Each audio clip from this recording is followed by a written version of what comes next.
Hi guys, good morning. So andito pala ako ngayon sa tawag dito, Pasyang Kubo. Ayan o. So dito ako ngayon. So that's all. Bye guys, welcome back to my channel. So ngayon guys ay nanganak na pala yung aming baboy. So meron kaming dalawang inahing baboy. Tapos bali first time pa nila naging nanay. Pero yung isa ay nanganak na. So ngayon ay ipapakita ko sila sa inyo. Tapos dala-dala ko po itong nail cutter kasi nga ay tatanggalan namin ng ngipin para hindi masaktan yung inahin. So tara. So ito po pala guys ang aming inahin na nanganak na siya. So ito yung kanyang mga biik. So mga maliliit lang sila guys. Pero lalaki din ito para sa mga mapakain na to. So ilang oras pa din kasi ito guys. So mga payat-payat pa, hindi pa kasi sila ngayon pa lang yan nakadidi. Yan. So yung anak niya guys ay lang 9 sana. Siyam sana yung anak niya, kaso lang hindi namin kasi alam na nanganak pala to. So ngayon magpapahinga lang muna siya guys, no? Sa 9 na anak niya ay namatay po yung dalawa. Mga malalaki pa naman sana yun. Kasi guys hindi namin alam na nanganak pala to. Napakaastig naman ng namin na inahing baboy namin ito. So sana guys mag-survive yan. Ayan. So as you can see guys, meron siyang malaking bukol dyan sa gitna. So maliit pa lang siya ay nakita na namin yung maliit na bukol. So itong isa guys, itong ihid, yung pinakamaliit. Nakadidi naman siya guys, pero hindi ako sigurado na mabuhay yan kasi mahina talaga siya. Dami niyang sugat. Kasi kinagat nila yan kanina. Napakaastig kasi itong itom. Napakaastig. Diyan ka. Yan. So ito talaga ang kagandahan guys kapag may alaga kang baboy. So ayan pala yung pakain ko sa kanya. Ito. Kaso lang hindi talaga siya kumain guys. Hindi pa siya kumain. Hindi ko alam kung kakain ba to. Siguro napagod lang. Kasi nanganak itong mag-isa guys. Napakaastig talaga ng baboy na to guys. Kasi akalain mo nanganak siyang mag-isa. So pagising namin kanina, nako, nakadidi na lahat.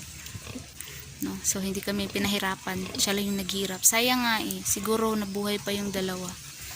Kung nakita. Siguro mga yun ang unang lumabas na kawawa naman. Kabait na inahing baboy. Alam nyo, first time niyang naging nanay, pero ayan relax na relax lang. Hindi siya nasakta na pero tinanggalan na namin yan ng guys, ng ngipin yung mga biik para hindi siya masaktan. Sobrang dami talagang sugat to. Crossbreed pala ito guys, pero itong tatay ng ng mga biik yun, hybrid. Tapos itong inahin ito, crossbreed. Yan. So ayun guys, pansamantala pala guys na dito namin nilagay yung mga gamit, yung mga gamit ng kapatid ko. Dito muna niyang inilagay sa kubo na to kasi ang lupa na to ay hindi siya kasali doon sa lupa na pinapaalis kami. So ito, ibang may-ari din ito na binantayan din ni Papa. Actually, hindi si Papa, yung lolo ko. Pero, yun na nga, yung lolo ko kasi ay, hindi na talaga niya kaya. Kasi, wala na siya talaga siyang kakayahan kasi sobrang matanda na si lolo. Dito ako nakatambay ngayon.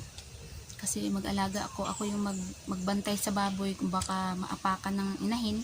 Kaya, ngayon, dito muna ako magtatambay. So, dahil may kuryente naman dito kasi may kuryente dyan nakakabit. So ilagay ko muna yung wifi. Ikabit ko muna yung wifi guys. So yun, nakapagsuot na ako ng damit. Kasi nakakahiya yung suot ko. Guys, ikabit ko muna yung wifi.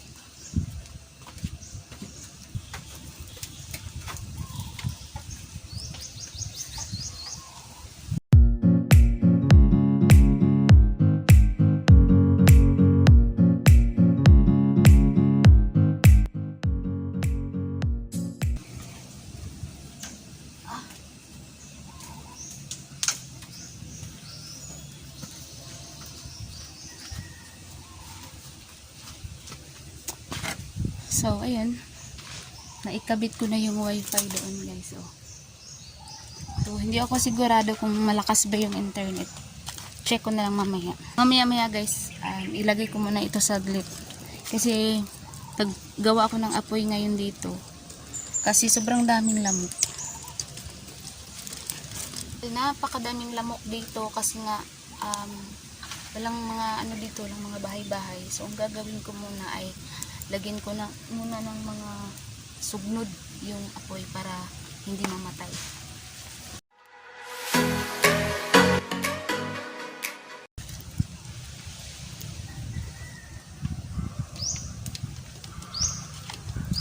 So, ayun guys. Pinapakain ko na pala ngayon ng baboy guys. Yun. Uhaw na uhaw siya. Mga organic lahat yung pagkain niya. Kangkong at saka tahok.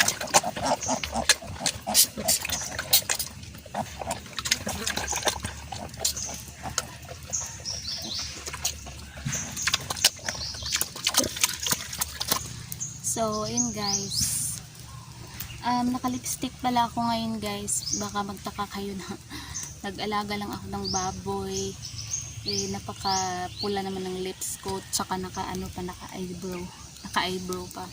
So, kanina kasi guys, sumamba kasi kami kanina. Kaya kung makikita nyo, naka-forma ako. Kasi, yun nga, galing kami sa pagsamba. So, hindi ko na siya binura kasi sobrang busy ko na kanina. Pagdating ko dito sa bahay, ayan, ginawa ko na agad. So, yun. Napaka-aso. So, yun. Magdede lang yung mga baboy. Ito pala yung kubo ni Papa ay lilipat dito yung kapatid ko. So, ipapakita ko sa inyo. Guys, itong area na to, napakalawak naman ito guys. Actually, napakalawak talaga nito. Yun. Napakalawak. Tapos, dahil kaming dalawa ng kapatid ko ang unang-una na pinapaalis, pati yung papa ko. So, dito, kaso lang sayang kasi may tanim na mais dito guys. So, ayan. Mga mais yan. Kaso lang, balak ng kapatid ko na dito siya magtayo ng kaunting kubo. Kaya, kahit nasayang yung mga mais na yan, mapipilitan talaga yung papa ko na tanggapin na mawala itong mga mais dito na tanim. Yan ang mais. Yan. So, dito magtayo yung kapatid ko ng kubo dito. So, kapitbahay nila yung puno ng kawayan. So, sa susunod na araw pala guys ay dadalhin naman dito yung isa pang inahing baboy. Buntis pa kasi yon. Tapos nang doon lang din sa dating nilalagyan ng baboy. Kasi nga hindi pa naman siya nanganak.